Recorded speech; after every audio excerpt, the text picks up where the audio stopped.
ये 4 आसन मैंने बताए हैं। ये 4 आसन करने से गारंटी से 100% कमर दर्द नहीं रहेगा। किसी को है तो तुरंत ठीक होगा, 1 वीक के अंदर अंदर आपको लाभ मिलना शुरू हो जाएगा। तो कैसे हम कुछ आसनों के माध्यम से कमर दर्द को दूर करें, देखिएगा। सीधा मैं अपने विषय पर आता हूं, उसके बाद मैं बताऊंगा कि सावधानी क्या रखनी है और भोजन में हमें क्या ध्यान रखना है। ठीक है। सबसे पहला हमारा आसन है वज्र ऊर्ध्व हस्तोत्थान आसन। ये देखिएगा, इस तरह से वज्रासन में हम बैठ गए। जिन लोगों से वज्रासन में ना बैठा जा सके वो भी मैं बताऊंगा उसमें क्या कर सकते हैं। उसके ऑप्शन में वज्रासन में हम बैठे हैं। अब हमें इनहेल करते हुए, श्वास को भरते हुए दोनों हाथों को ऊपर की तरफ उठाना है, साथ में गर्दन ऊपर उठाएंगे हम। Inhale, breath hold, exhale, relax. एक तरीका ये है। दूसरा, दोनों हाथों की फिंगर एक दूसरे के अंदर डालिएगा। इनहेल करते हुए पीछे की तरफ जाएंगे, इनहेल,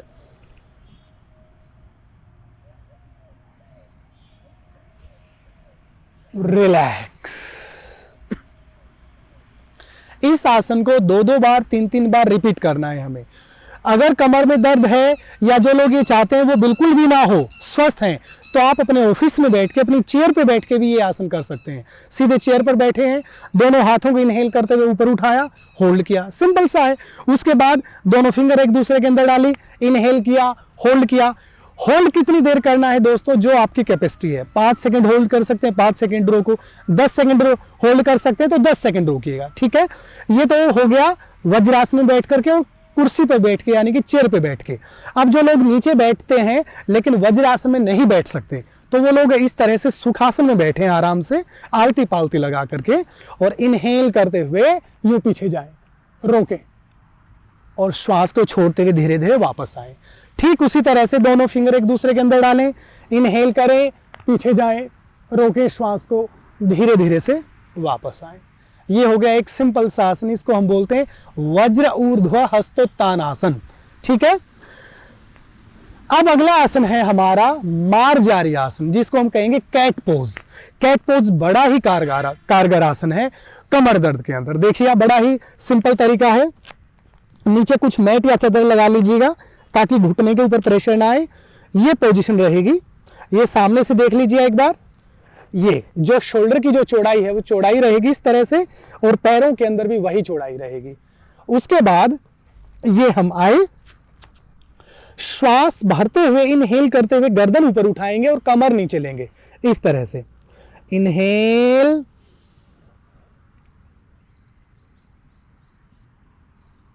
एक्सेल। एक्सेल पे चिन थ्रोट पे टच होगी और कमर ऊपर उठेगी इस तरह से।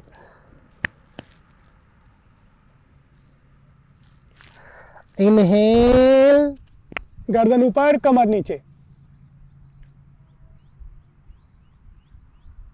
एक्सेल, कमर ऊपर, चिन थ्रोट पे टच।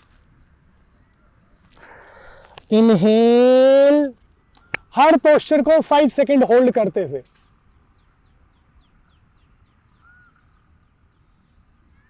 Excel,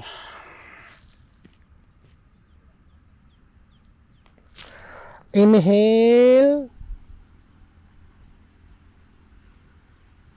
Excel, relax.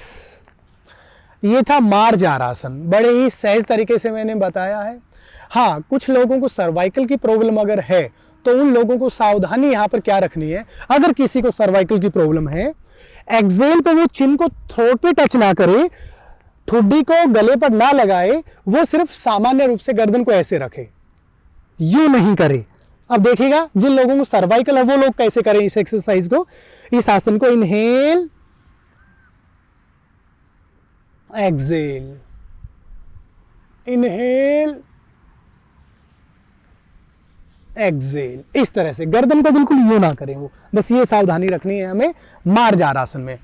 अब हमारा जो अगला आसन है इसमें, वो है कटी चक्रासन। कटी चक्रासन में क्या करना है हमें, सबसे पहले लेटना है और हाँ, कमर दर्द वाले ये बात का ध्यान रखें, डायरेक्ट सीधा ना लेटें, या जिन लोगों को कमर दर्द नहीं है वो लोग भी इस बात की सावधानी रखें, क्योंकि दोस्तों काफ़ी ऐसे पेशेंट हमारे पास आए हैं कि केवल उठने और लेटने के पोस्चर से ही कमर दर्द शुरू हुआ है। तो डायरेक्ट हम सीधे लेटते हैं और डायरेक्ट उठते हैं तो क्या होता है, स्लाइटली जर्क आता है हमारी स्पाइन में, वो फिर जर्क बढ़ते बढ़ते उस दर्द को कंटिन्यू रख देता है, उसको फिर बढ़ा देता है। तो लेटने का और बैठने का तरीका भी आज मैं बताऊंगा, क्या सही तरीका उसका होता है। जैसे हम बिस्तर पर गए हैं, अब हम सोने की तैयारी कर रहे हैं, तो एक साइड करवट लें इस तरह से, और ये तरीका होना चाहिए लेटने का ऐसे। और जब बैठते हैं तो भी एक साइड करवट लें और इस तरह से बैठें, डायरेक्ट ना लेटें ना बैठें, ठीक है। तो इस तरह से लेट जाएंगे, दोनों पैरों को फोल्ड कर लेंगे, इस तरह से मोड़ लेंगे दोनों पैरों को, दोनों हाथों को साइड में फैलाएंगे ऐसे, हथेलियां नीचे की तरफ रहेंगी, पाम नीचे की ओर रहेगी, पैर फोल्ड रहेंगे, कटी चक्रासन। घुटना एक साइड टच, नेक अपोजिट साइड। 1 2 3 4 5 6 7 8 9 10। रिलैक्स।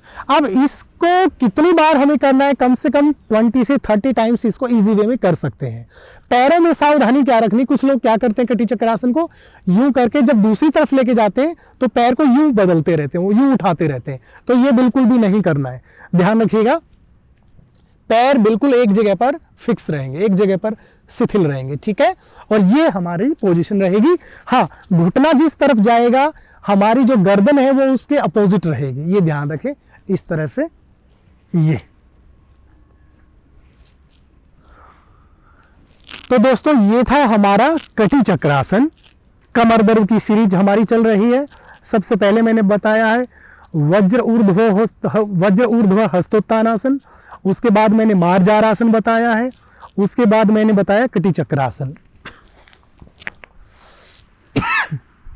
अब हम करेंगे सर्पासन।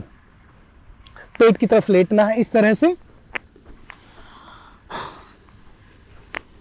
दोनों हाथों को, एल्बो को इस तरह से हमें रख लेना है, ठीक है।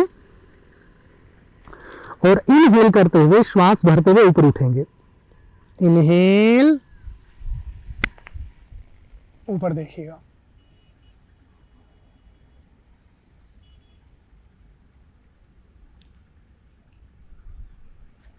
श्वास निकालते हुए धीरे धीरे वापस, फिर से श्वास भरते हुए ऊपर उठेंगे। एल्बो नीचे स्पर्श रहेगी, कोहनियां नीचे स्पर्श रहेंगी, ये देखिएगा। इनहेल,